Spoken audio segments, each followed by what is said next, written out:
आमची भक्ती कशी आहे, आमचं अंतःकरण किती निर्मळ आहे, ह्या गोष्टी सगळ्यात महत्वाच्या आहेत. अनन्य चिंतयंतो माम ये जनः परिउपासते.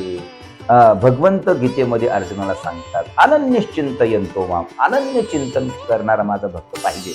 आणि नामदेव महाराज अनन्य चिंतन करणारेच भक्तांमध्ये भक्त होते.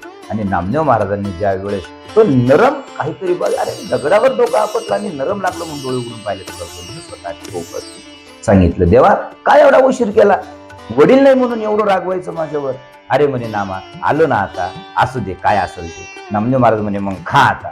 नामदेव महाराजांच्या देखत भगवंताने ताट हातात घ्यावं आणि जसं एक मित्र दुसऱ्या मित्राला जेवताना बघतो तसं नामदेव महाराजांनी माझ्या भगवंताकडे पाहावं आणि भगवंतानी अतिशय आनंदाने प्रेमाने ते सगळं खावं. महाराज या गोष्टी ऐकायला सोप्या आहेत, अनुभूती घेण्यासाठी फार फार अवघड गोष्टी आहेत. या झालं जेवण झालं, नामदेव महाराजांनी सांगितलं चाटून पुसून खाय, काही उष्ट ठेवू नको.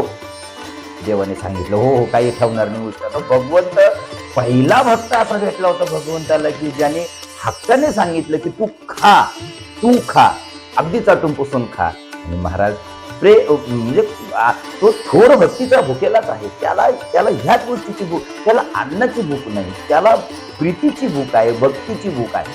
आणि ती भक्तीची भूक भागवण्यासाठी माझ्या नामदेवरायांचा जन्म झाला.